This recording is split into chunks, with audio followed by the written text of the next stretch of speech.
Hello students, welcome back to my channel. Today let's look at a very inspiring speech by Dr. Kalam.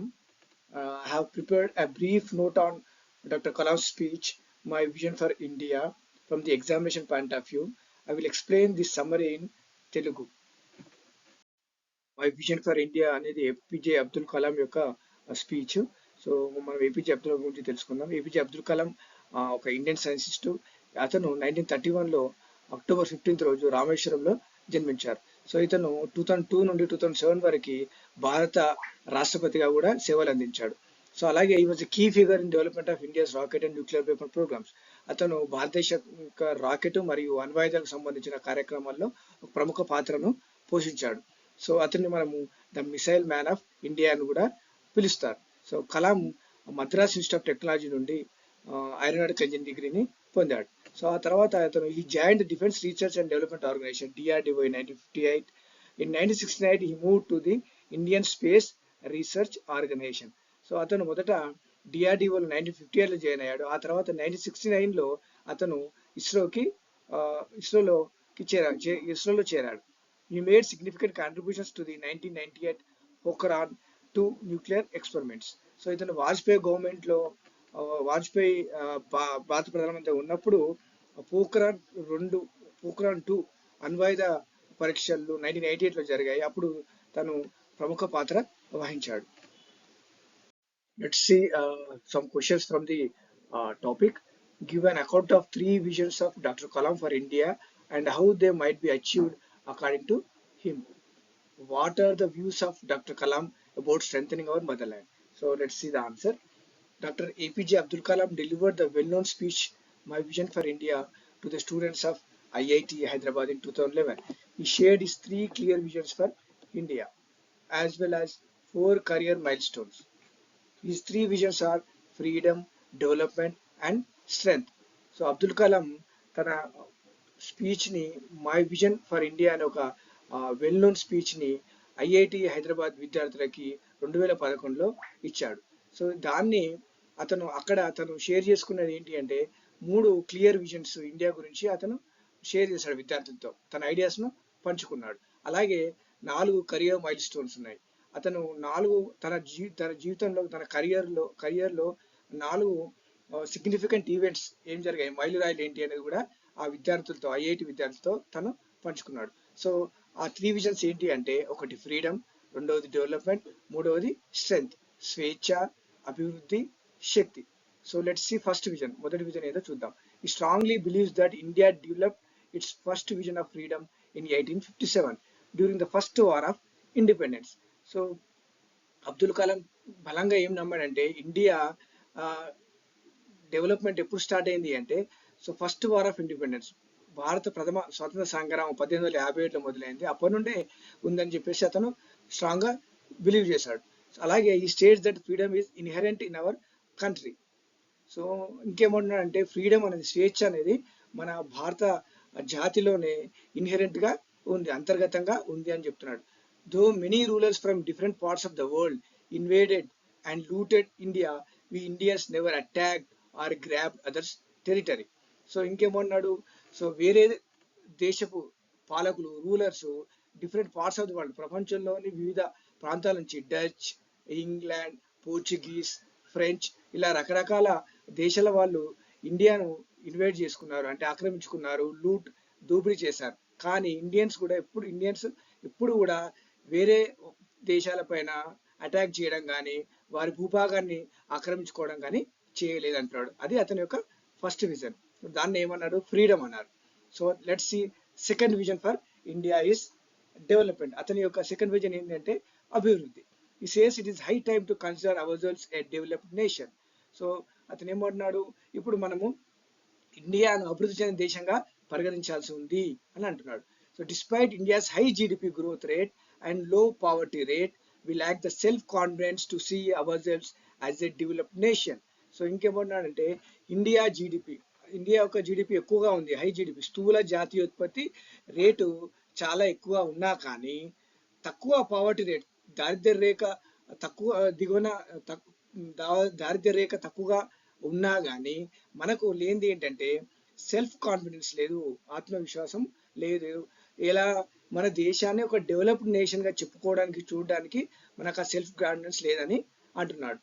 So తర్వాత అతని యొక్క third vision చూద్దాం. His third vision is of India's strength. Shakti, భారతదేశ యొక్క శక్తి అతని యొక్క third vision. So he believes that strength deserves a greater respect in today's world. So India must be strong both militarily and economically. So ఇంకేమంటున్నాడంటే, so మూడవ vision లో అతను ఏం నమ్ముతున్నాడంటే, శక్తి అనేది, స్ట్రెంగ్త్ అనేది చాలా గౌరవాన్ని ఇస్తుంది ప్రపంచ దేశాలలో. ప్రపంచంలో మనకు మంచి గౌరవాన్ని తెచ్చిపెడుతుంది. కాబట్టి ఇండియా కూడా చాలా స్ట్రాంగ్ గా ఉండాలి. ఎలా? బోత్ మిలిటరీ పరంగా ఉండాలి, అలాగే ఎకనామికల్ ఆర్థిక పరంగా కూడా శక్తివంతంగా తయారైతేనే అప్పుడు మనకు ప్రపంచ దేశాల్లో మంచి గుర్తింపు ఉంటుంది అని చెప్తున్నాడు. Doctor Kalam felt lucky to work with eminent scientist such as Dr. Vikram Sarabhai, Professor Satish Dhawan and Dr. Brahma Prakash. So Kalam తాను ఈ ముగ్గురు వ్యక్తులతో, ఎమినెంట్ చాలా ప్రముఖమైన పేరు పొందిన శాస్త్రవేత్తలతో పనిచేసినందుకు, ఈ ముగ్గురు విక్రమ్ సారాభాయ్, సతీష్ ధావన్, బ్రహ్మప్రకాష్ తో పనిచేసినందుకు చాలా అదృష్టవంతులని కూడా విద్యార్థులతో పంచుకున్నాడు. So let's see another essay question from this topic. According to Dr. Kalam, what were the 4 milestones of his career? So చూద్దాం ఆ 4 మైల్ స్టోన్స్ ఏంటి, 4 మైలురాయిలు ఏంటి ఆయన కెరియర్ లో చూద్దాం. First mile stone, doctor Kalam considered his services to ISRO as a project director for India's first SLV-3. So మొదటి మైలురాయి అతని కెరియర్ లో ఏంటి అంటే, అతను ఇస్రోకి పనిచేసినప్పుడు SLV-3కి అంటే శాటిలైట్ లాంచ్ వెహికల్, ఉపగ్రహ వాహన నౌక కి ప్రాజెక్ట్ డైరెక్టర్ గా పనిచేశాడు. అతనికి అదొక first milestone. Second milestone చూద్దాం. He joined DRDO and was a part of the missile program Agni in 1994.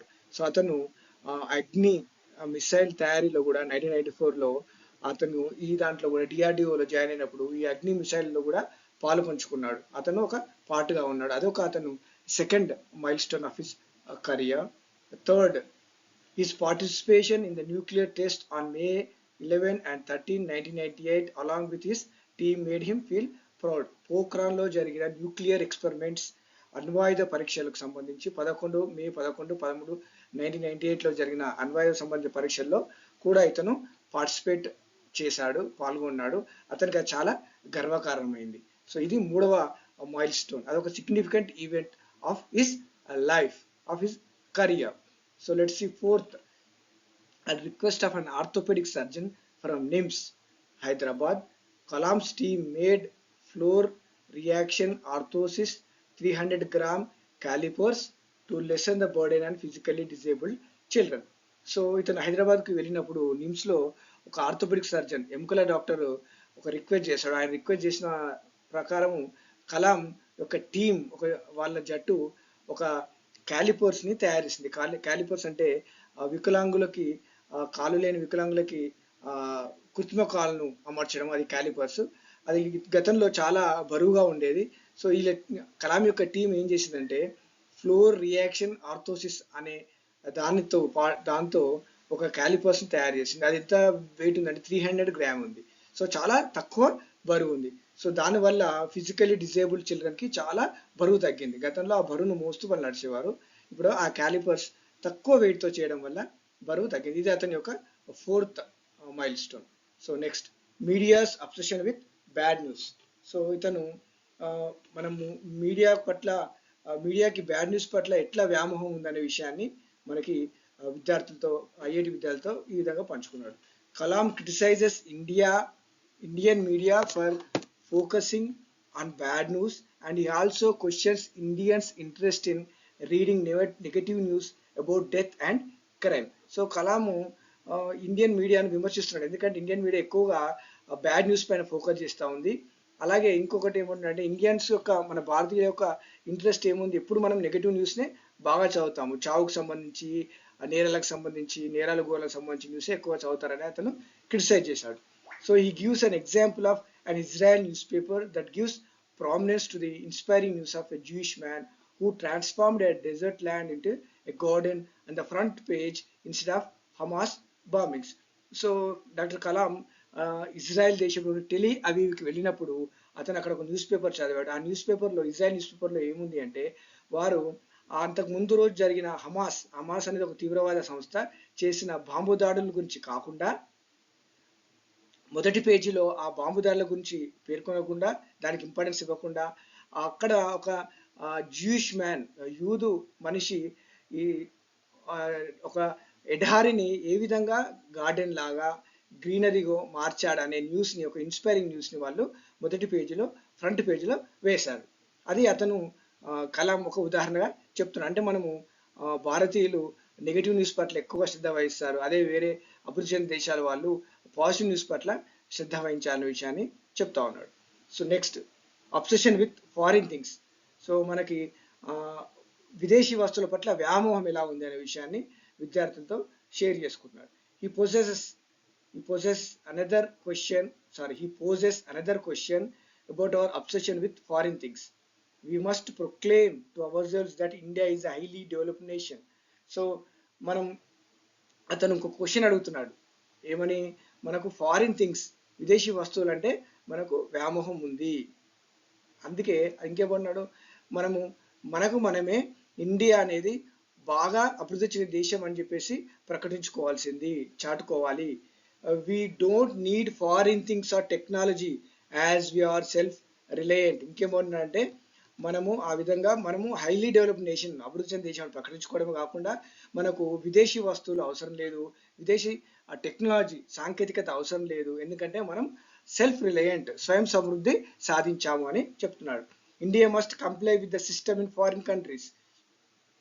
Dr. Kalam says that Indians, when they are in foreign countries, comply with the rules and regulations, whereas the same people in India do not conform to the rules. ఇంకా doctor Kalam ఏం చెప్తున్నారంటే, మనం Indians foreign కంట్రీస్లో ఉన్నప్పుడు వారి యొక్క రూల్స్ని, regulations, నియమాన్ని, నిబంధనల్ని చక్కగా పాటిస్తారు. కానీ అదే ఇండియన్స్ మన దేశానికి వచ్చినప్పుడు మన దేశంలో అటువంటి నియమాలు, నిబంధనలు ఏమీ పాటించరు అని చెప్తున్నారు. Blaming the government. Indians expect the government to do everything for us and blame authorities for their inefficiency. So Indians ఏమంటారంటే, ప్రతిదీ ప్రభుత్వం నుంచే ఎక్స్పెక్ట్ చేసి ప్రభుత్వం ఏ సమకూర్చకపోయినా గవర్నమెంట్ని మనము బ్లేమ్ చేస్తాము. ఈ గవర్నమెంట్ యొక్క చేతకాంతనం అని చెప్పేసి మనము గవర్నమెంట్ను దూషిస్తాము, బ్లేమ్ చేస్తాం. Instead of expecting much from the government, we should contribute to society. We make loud drawing room protestations on dowry, women and girl child issues, but we do the opposite home. So మనం ఏం చేయాలి అంటే, government నుంచి expect చేయకుండా మనము సొసైటీకి ఏమైనా కొంత కంట్రిబ్యూట్ చేయాలి. అలాగే మనం ఇంట్లో కూర్చొని ప్రొటెస్టేషన్స్, కట్నం పైన, విమెన్ యొక్క రైట్స్ గురించి, గర్ల్ చైల్డ్ యొక్క ఇష్యూస్ గురించి మనం మాట్లాడతాం, కానీ ఇంట్లో మాత్రం వాటికి ఆపోజిట్గా మనం పనిచేస్తాం. సో డౌరీ గురించి వ్యతిరేకంగా మాట్లాడతాం, కానీ ఇంట్లో మాత్రం డౌరీ కావాలంటున్నాం, అటువంటి పనులు చేస్తాం. So we wait for someone to do a miracle. If it does not happen, we run to foreign countries like America, England and the Gulf. So మనము ఏదో ఒక మిరాకిల్ జరగాలి, అద్భుతం జరగాలని మనం వెయిట్ చేస్తూ ఉంటాం. ఒకవేళ ఆ మిరాకిల్ జరగకపోతే మనం ఏం చేస్తాము, దానికోసము అమెరికాకి, ఇంగ్లాండ్కి, గల్ఫ్ కంట్రీస్కి, భవిష్యత్తు కోసం అక్కడికి వెళ్తాం. కానీ మనం మాత్రం ఇక్కడ మన దేశాన్ని బాగుపరచడానికి ఏమాత్రం ప్రయత్నం చేయం.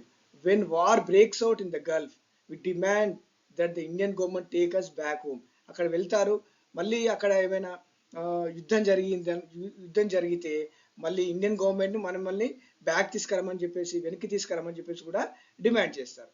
అని ఈ విధంగా గవర్నమెంట్ని ఎట్లా మన ఇండియన్ ప్రజలు బ్లేమ్ చేస్తారన్న విషయాన్ని కూడా తను ఐఐటి విద్యార్థులతో పంచుకున్నాడు, తన ఐడియాస్ని షేర్ చేసుకున్నాడు.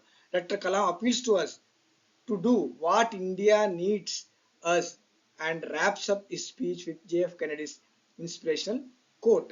సో ఇక్కడ డాక్టర్ కలాం మన భారతదేశ ప్రజలందరికీ అపీల్ చేస్తూ ఉన్నాడు, ఏంటంటే ఇండియాకు ఏం కావాలో అది చేయమంటున్నాడు అని. తన స్పీచ్ని JF కెనడీ అమెరికన్ ప్రెసిడెంట్ యొక్క ఇన్స్పిరేషనల్ కోట్తో ముగిస్తాడు.